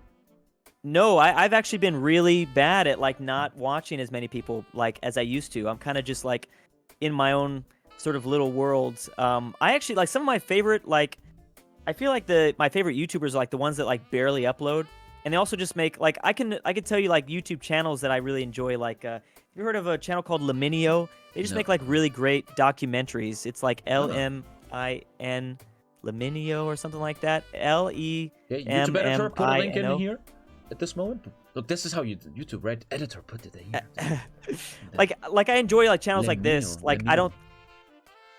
LEMMINO. Is that good reaction content? Should I leech content there? This is like documentary sort of like sort of stuff. It's really random. It's like really has nothing to do with what we do. But I enjoy like channels like that just like upload a banger video like once a year. You know what I mean? Oh, that looks really cool. Chat, we're gonna start reacting to this. This looks amazing. You should actually react to actually react to some of this stuff, like because he does do some history stuff, but it's really interesting. This is how you get to know new stuff, by talking to someone. And people like us, we don't talk often to people. Like I would have never known about this guy if you wouldn't have told me. But that looks great, man. Yeah, no, it's really good. I love people that do. I think another big one for me is I love Internet Historian. Have you seen him before? Yeah. I mean, he makes great. I love shit like that. Like I really like watching like just like a Must 40-minute be so much effort documentary. in these videos. That must take Yes, a long, yeah. long time. Yeah. Oh, I know. That's what I'm hoping to do. Like when I retire, from my own shit, I would love to just like be an old man and just making those like just banger videos like once a year or something like that. Just drop like an hour long That special. sounds like yeah. a great idea, though. Like you make no money and it's like totally probably not worth it, but it's just purely that passion. So it's like, you know, Yeah, that that's what sounds content fun to me. creation is missing. People that just have a passion and, you know, they don't care. They make a big project and don't even care if it gets views. That makes good content. Okay, now let me. Oh, what were you gonna say? I was just gonna say, I have one more big question. I really wonder what you think about this. And then, yes, chat, I see you. We will get some Twitter questions. You guys could ask some questions. And then to finish it off, look, I want to always keep these podcasts at like 90 minutes because that's like, you know, like professional. But then, Drew, we're going doing 3 hours, Tommy. You are the first guy I'm doing this with. The second guy, Feedback Gaming, man. I have a dating card game, which has questions for a date, where I will draw 5 random questions that will also be coming your way, Drew. But before that, I have one more question. I don't often talk to content creators, and we're kind of the same, and I wonder how you deal with this. The topic of stress has been in my life in the last two weeks like crazy. I've never had health issues with it, but in the last 2 weeks I got massive health issues with stress. My eyes are twitching, I get migraines, I don't know how to say in English, but my jaw's fucked. And I went to a lot of doctors and they're all like, you're fucking stressed, sir, you're stressed. And I'm like, what? I had never had that before. Do you feel stressed in your everyday life? And if yes, what do you do against it? What kind of stuff helps you with that? Yeah, this is a great question. I think, especially because I feel like no matter who you are, everyone's dealing with stress, like, you know, at different levels. But I think, I mean, it's so basic, but it's such a basic answer. But it really, I think, comes down to like you got to have some sort of release, and you got to like be able to work off that energy. So like working out or running or whatever it might be. That's like the biggest, like that's like nature's stress reliever right there. Like, you know, you don't want to get into like drinking alcohol or smoking. Like you don't want that sort of shit. You just want to, if you can just find a way to get yourself to go to the gym or put on like some running shoes and run, like I've always done it like that. Like for the last like literally 10 years when it's been like a different workout regimen. Like, but I don't always go to the gym. Sometimes I just go out and run, but it's always something physical. Like that's just the only way I know how to deal with stress, to be honest. And if you're super stressed, then you just gotta fucking work out more. You know what I mean? You gotta you know, maybe change up your workout. Maybe stop going to the gym and maybe do like a weird hike or something like that. But I think it comes down to exercise, you know. Okay, man, you're doing right, Tommy? I'm getting into it again, but I'm scared now because once again I did a workout on Monday and I got a migraine from it, which fucks up your whole day. So I'm now like, how bad was that? Like, how rough was the workout? Was it rough? For my current level, where I'm really trashy, it was hard. But I'm making like these videos. It's UFC videos, UFC training. And back in the day, 4 years ago, I did them for 90 minutes, no problem. Now I do 20 minutes and I'm fucked, man. Because I just really fucked up my health for 4 years because I was just, I have to stream. Which is why stress came from me. A big issue in my life is, I wake up in the morning and whatever I have to do, in the back of my head, it's always, Tommy, you gotta start the stream. You gotta fucking have a nice stream today. And that's always my brain. And now for the first time, my body is telling me, oh man, maybe you should chill a bit, you know? Yeah. Well, maybe, I mean, I know that you don't have to do, I know that you're into UFC, like, is there like a UFC gym nearby? Like maybe doing like Muay Thai or something like that, you know what I mean? Just like some very... But I think I understand that. Time is such an issue. I only have free time in the morning. I stream from till 8 p.m. and then it's girlfriend time. I chill with my girlfriend. And all the trainings in the evening. And it's very hard for me to find time for clubs and stuff like that, you know? Yeah. That is interesting. I mean, I think as you kind of get older, you're gonna make time. Like, you know, you've been going on that stream game for so long that I think that, you know, you're pretty safe. You know, I think that if you did just kind of chill some days, I think you'd be okay because you've already made a name for yourself. That's what I hear all the time now from everybody. But the thing is always this curse. I always call it the curse.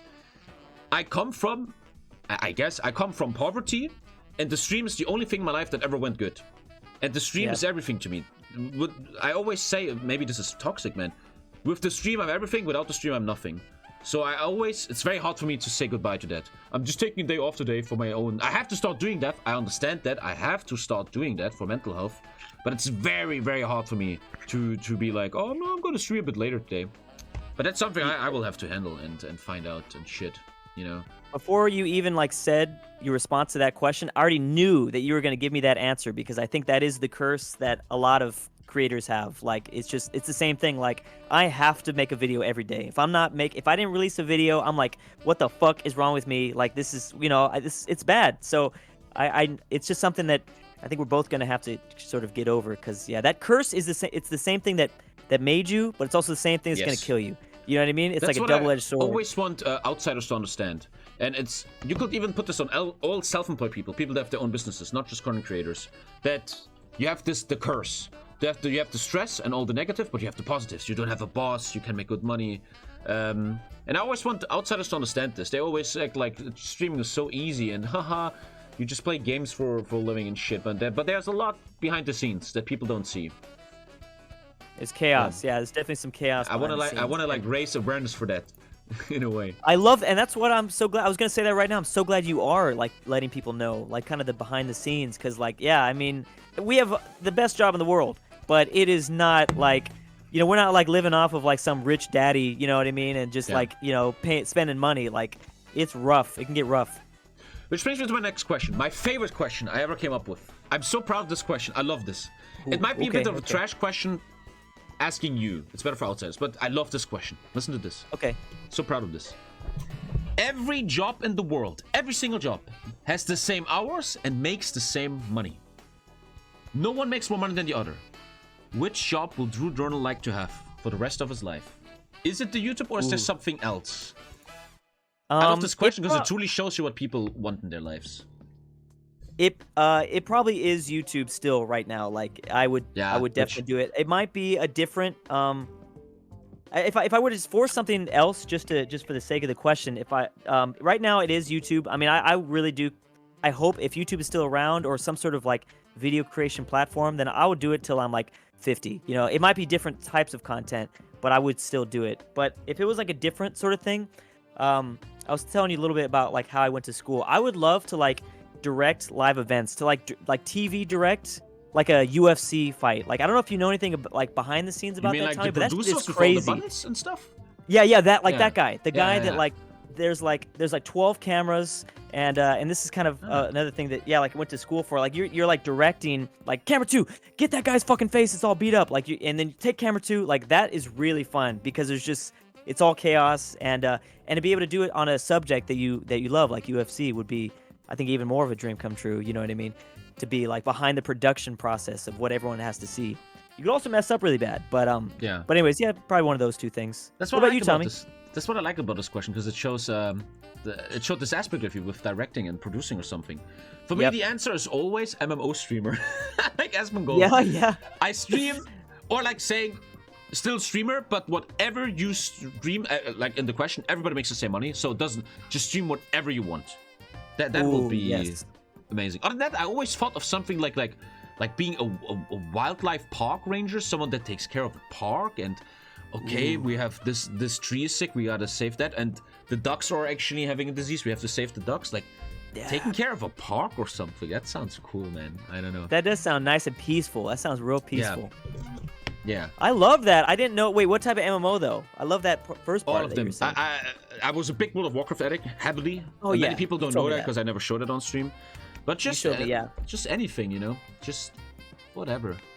So that's why you're a fan of Asmongold too, because you're also a fan of the game itself. The thing about the best streamers in the world is that you don't watch them for the game. When I watch Asmongold, I don't give a fuck about the game. It's just him, you know. Just Yep. Yeah. That's like, a good point. Who the fuck still cares about World of Warcraft, you know? Yeah. Well, you used to, right? Weren't you super addicted from back in the day? Heavily. Almost destroyed my life, man. I remember when I was 18 years old and I was playing World of Warcraft all night, and I had actually my final exams for high school. And if my mom wouldn't have pulled the plug, man, I would have probably not finished high school, man. I was very, very addicted, man. Very addicted. Really not funny anymore. That addicted. Oh, you went back to World of Warcraft recently, right? I thought I saw some tweets. Often. Last year, but you get older, you're not an idiot anymore, and I just realized very quickly the game is still good, but it's everybody has a different reason to quit a game. For me, a big reason to quit games lately, especially World of Warcraft last year, is a toxic community. I don't want this to do this anymore. You know, I was playing World of Warcraft and I was joining these groups at night, and it's just this weird leader of the group who is just the most weird creeper, man, and the way he behaves and talks is just so... I have this thing lately, since I'm older and a bit more successful, when I see idiots in life, I now have this thing where I'm... How do I explain? When you are young and poor, you have a boss, and if your boss is an idiot, you can't run away from that. But now, someone like you and me reached a point when you come across an idiot, you just feel like, dude, I don't have time for this, fuck you, I don't have, you know? And oftentimes in video games, like World of Warcraft, I meet an idiot, and I'm like, bro, why am I hanging out with you? I'm just a loser if I keep hanging out with you, and then I just uninstalled. Yeah, that was... Yeah, that's a good point. We have no tolerance for the idiots anymore. And that's also a blessing and a curse. I mean, sometimes, you know, you want... I mean, sometimes... I'm okay, so it's good to definitely cut out the idiots, but yeah, because we have no tolerance for it, you know, I guess, like you said, it ruined your experience with World of Warcraft. Yeah, and that's something a big learning point I had in World of Warcraft is because I was just rushing. I tried to be the first level 60, just rushing. And something beautiful I learned lately in my life is that when you play a multiplayer game, don't rush. Don't try to be the best anymore. Don't try to be on YouTube and shit with being the best. Take your friends and enjoy, especially MMOs and RPGs. Take your friends and enjoy the ride. Read the story. Enjoy the dungeons, right? Take your time. That's what I really learned lately. Yeah, Same that's a really good point. Right? Don't play Hoi 4 competitive anymore with these 12-year-old weirdos, man. Play co-op with a content creator. Play with some people from chat that you like. You know, that is so much more fun, man. And it took me many years to understand that. You know, I think, hey, at least, I mean, that same thing. It took me a lot of years to understand things like that too. Like, just appreciate the finer things in life, you know. Yes, and that's beautiful that you. If I could tell that to my younger self, man, when when you're young, the old people always say, "Oh, you will know soon," and actually, it's true, man. Stuff changes, man. But that's life. He finally understands. Yeah. Okay, Drew, we're slowly running out of time, and I would think. If you have another question, you can obviously ask. I want to ask one question real quick. Sure. Okay, let me see what your question is. Hey, no problem. Okay. Let me ask you real quick while we were on this little subject. So, Vicky 3, what are you thinking about Vicky 3, Tommy? The thing is, I never played Victoria 102. I don't know much. I'm playing it right now for Mega Campaign. As I'm getting older, once again, boomer, hashtag boomer in the chat, I enjoy strategy games that have a long build-up time, not instant war, Germany attacks Poland. I really enjoy building up a country now. EU4, CK3, even Hoi 4. Building up, having a storyline. And people are telling me that Victoria is kinda that game. You can, if you want, just build up your country, man. Make it more educated, industry, and I'm starting to really like that, which makes me excited for Victoria 3.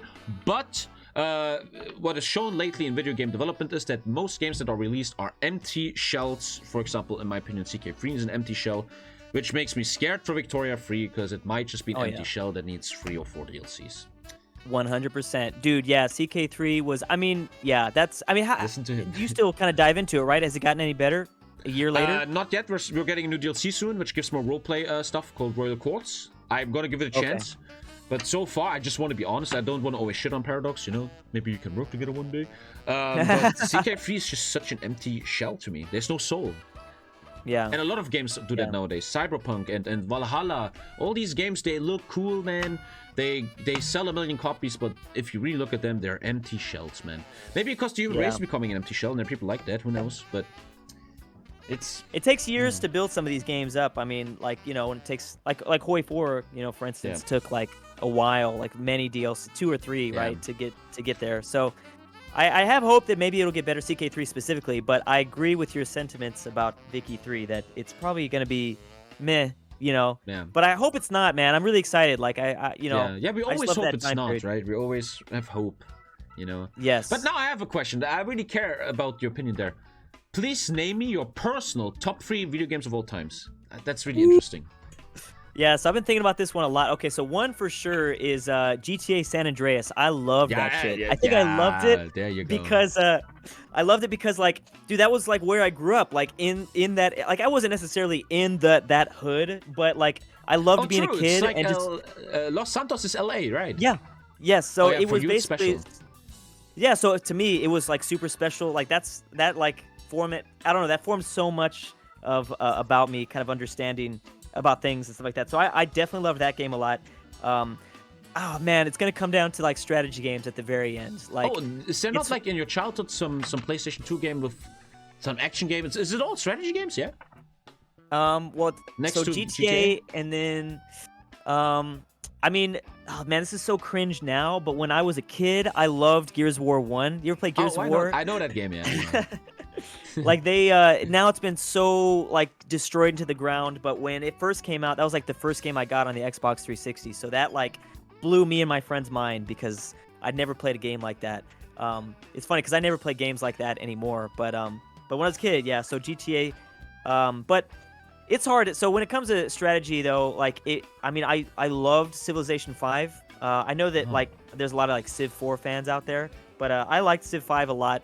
That was like the beginning of my channel, and like I just kind of let's played Civ 5 all day long, basically. But it's either Civ 5 or maybe Hearts of Iron. I mean, I didn't even play Hearts of Iron, but I feel a connection to it.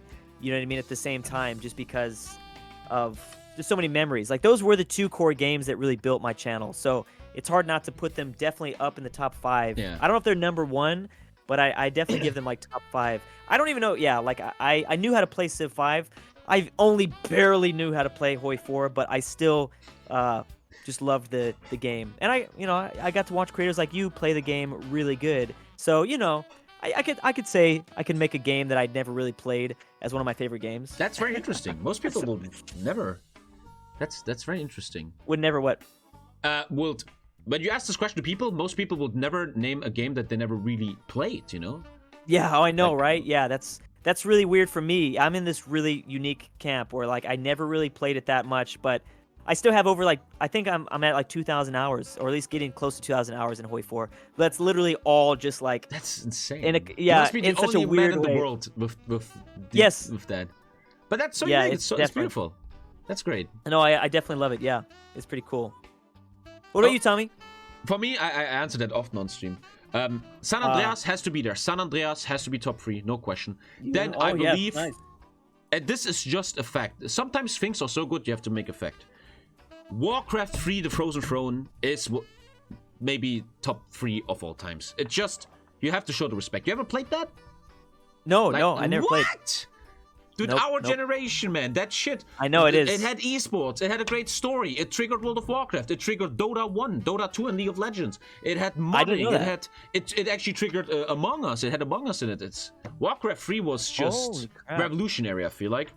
And then number 3 on World of Warcraft, because I think World of Warcraft also was revolutionary. It changed the world forever. And then my little secret thing is Final Fantasy X, which was privately for myself the most emotional game. That's a good. Yes, those are good games. All right, that's a good. I like that one. I like those little secret Easter eggs, secret Easter Tommy eggs. I didn't see you as a Final Fantasy guy. I never played Final Fantasy. I played the MMO 14 and Final Fantasy 10. But the thing is, nostalgia comes with cool times. Like I remember I was a kid, like a teen, and my parents were gone all weekend in the garden, and they left me with my PlayStation. And left me with 10 euros. So I would go to the supermarket, get a frozen pizza and a Coca-Cola, and I would just sit all day long on my parents' TV, which I was never allowed, and play Final Fantasy X. And it's just these memories that make the game so good. Like when I play it nowadays, it's not that good anymore. Anyway, I'm mixing the cards. This might totally be cringe. I have no idea what's going to happen here. I just want to try this, man. I'm going to pull 5 cards out of a dating card deck. Ooh. To have our final 5 questions here, because with the viewers, man, the podcast viewers, this shit gets actually good views on YouTube. We have to keep them hungry, You have to keep them hungry. Yeah. Yes. And I'm gonna just pull 1, 2, 3, 4, 5 cards. I got them in England here 2 weeks ago. Thought they were funny, and they were quite good with Dave.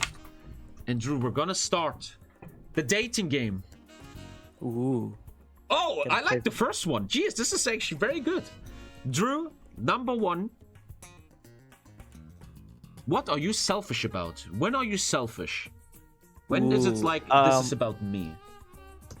Drew comes first. Definitely when it comes to, I guess, you probably agree with it. When it comes to our work, I'm selfish as fuck. Like, when it comes to, like, no, I have to work, I cannot do this. Yes. I'm so, like, if I need to, whether it's stream or record, I don't care about anything else. I'm just doing that, and yeah, I can't.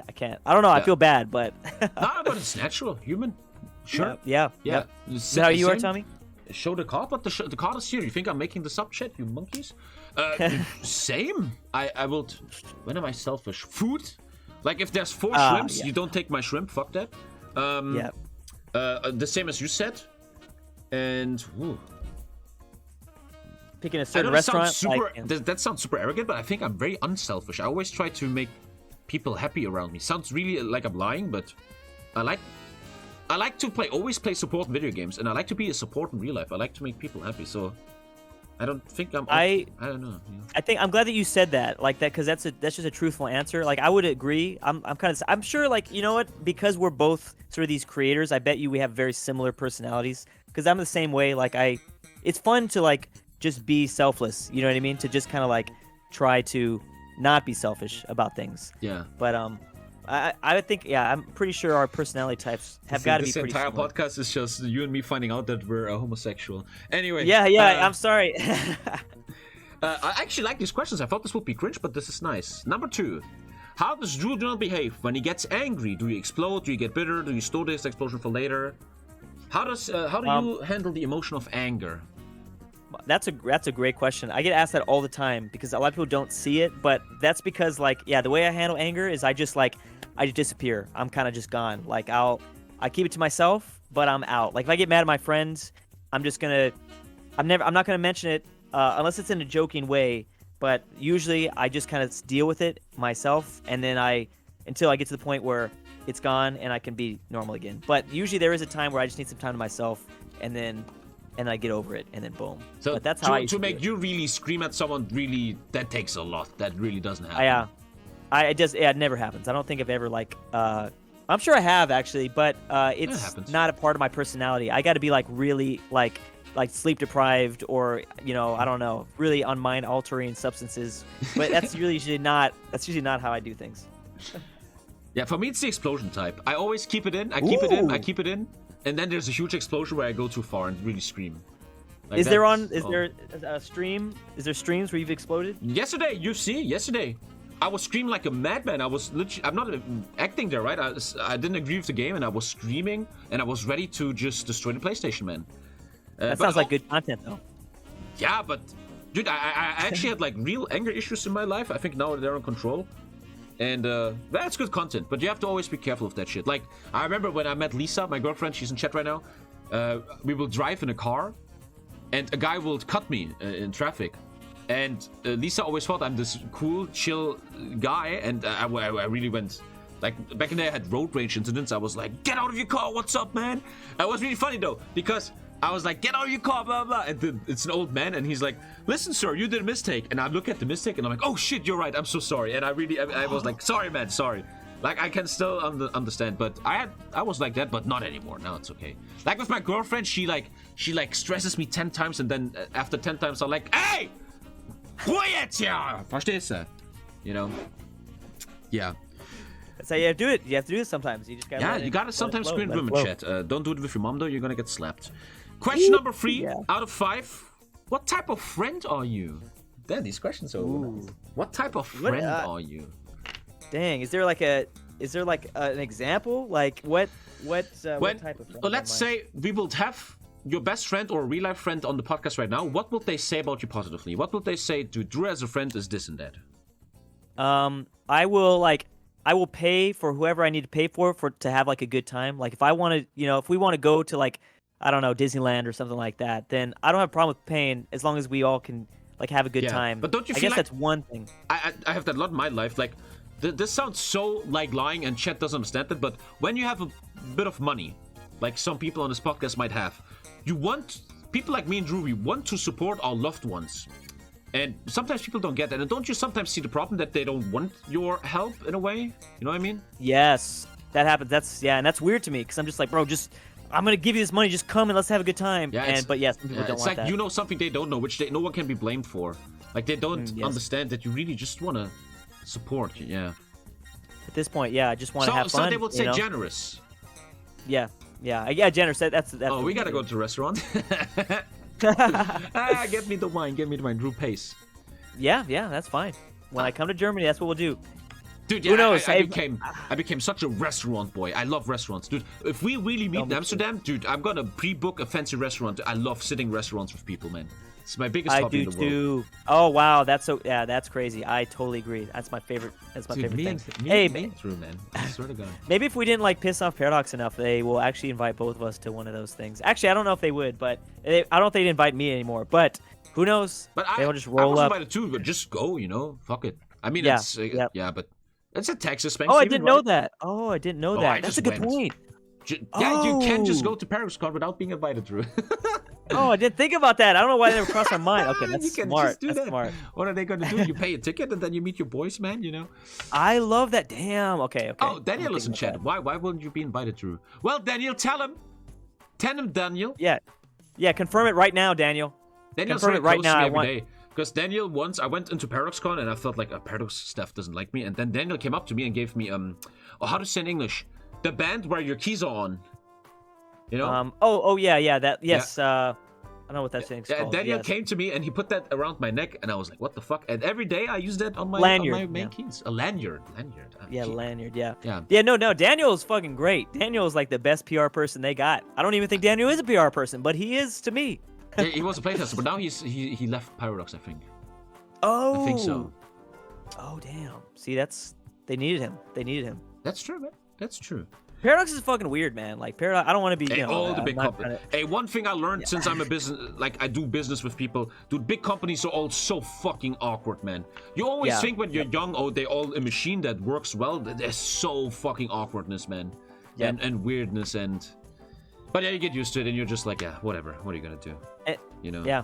And I understand too from their perspective, because like I guess like the topics that they have to talk about with some of these games, I feel like they definitely fly under the radar. Like, have you ever thought of like if some real normies came across some of the games that we play, like they would just flip? The Twitter normies.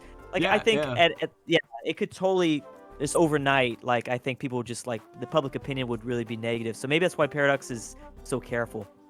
Yeah. You gotta get used to it. Anyway. That's my biggest. Number 4, Drew. Number 4.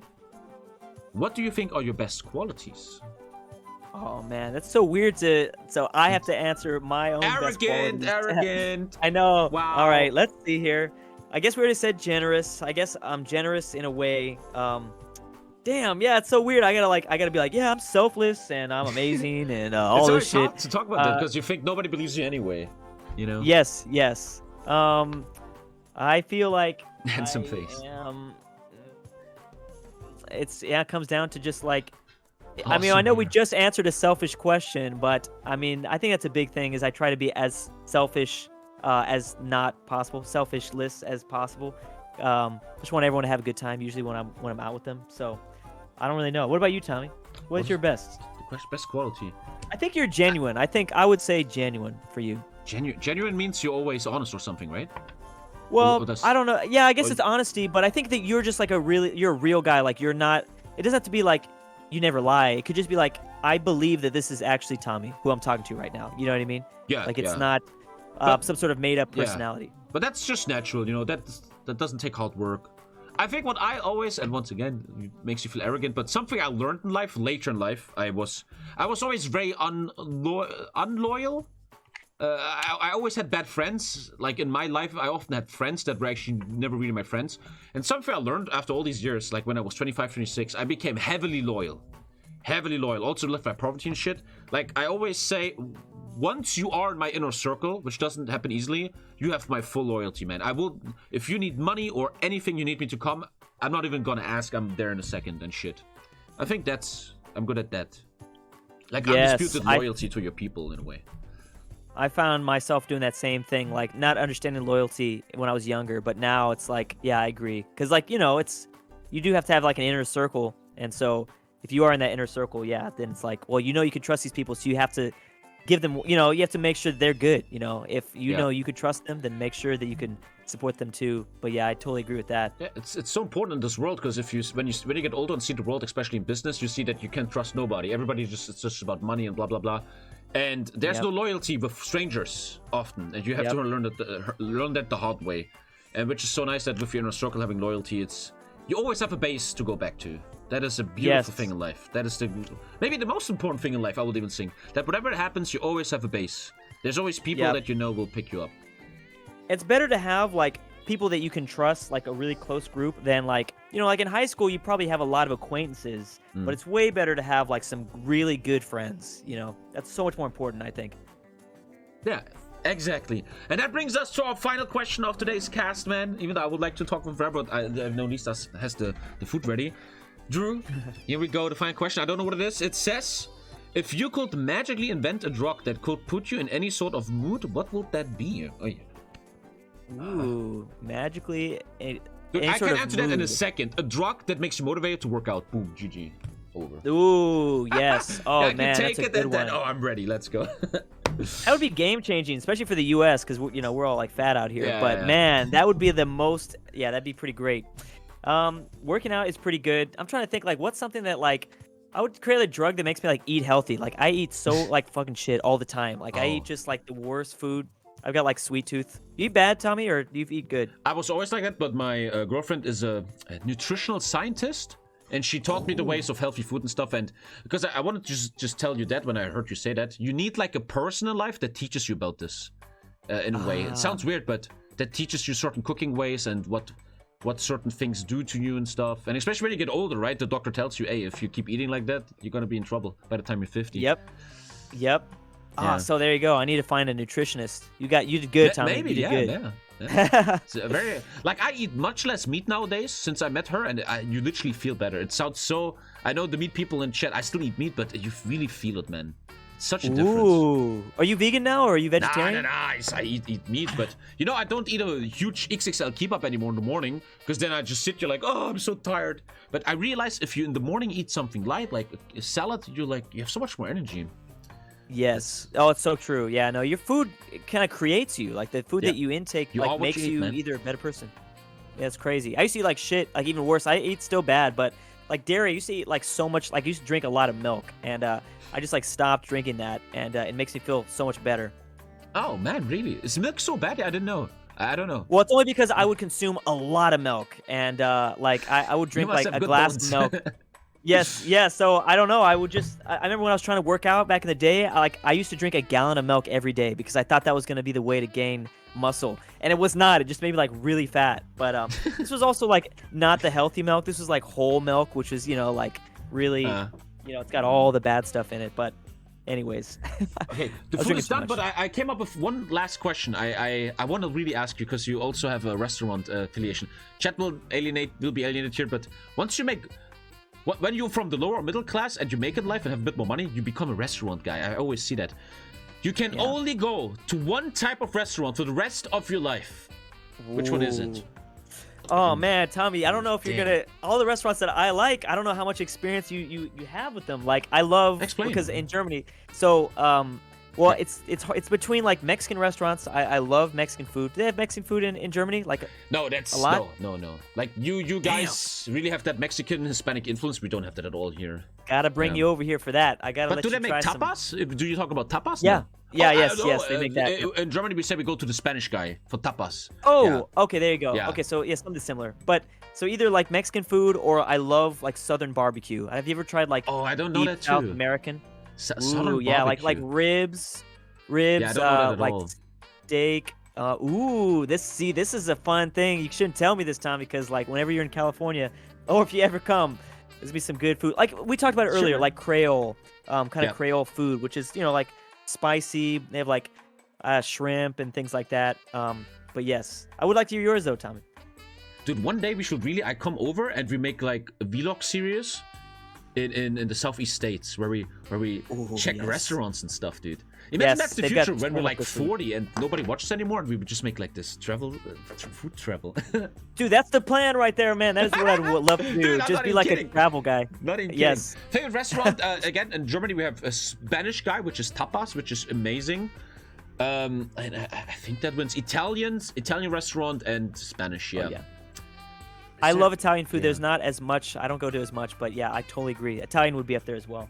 Yeah. I don't think we have as good as. I'm sure you guys have amazing Italian. Even in Germany, like out here, we just have like the chains. You know what I mean? Like yeah, Olive Garden, I get that.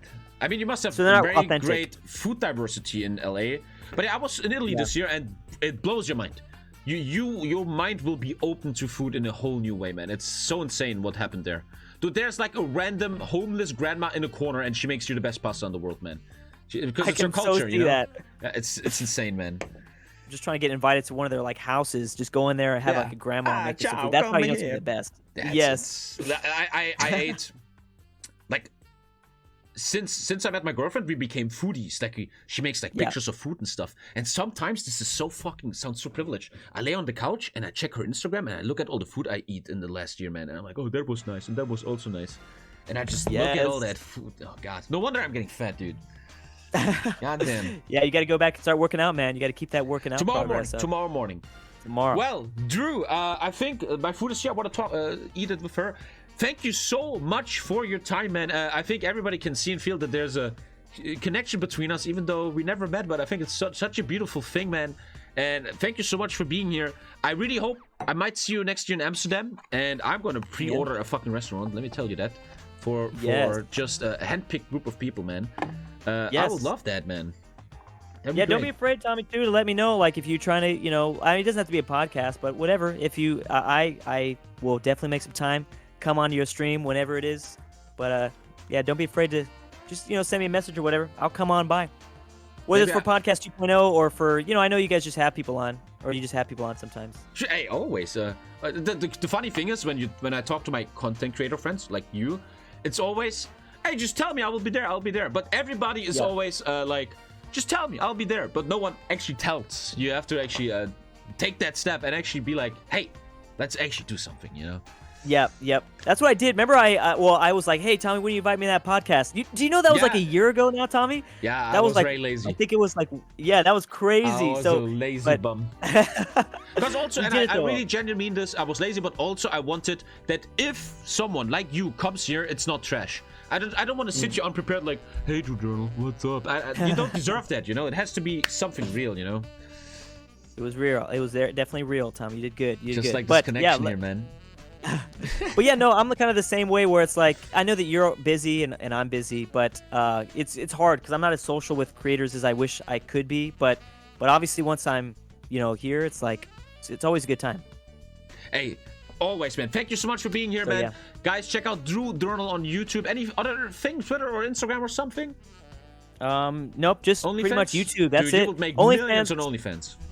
We'll see. I don't know if I'm ready to show my butthole just yet. I mean, you're showing these guns the whole time. He always does this shit. Look at these guns.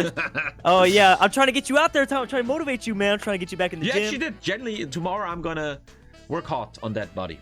Yes, let's go. All right, good. I want to see some progress pics.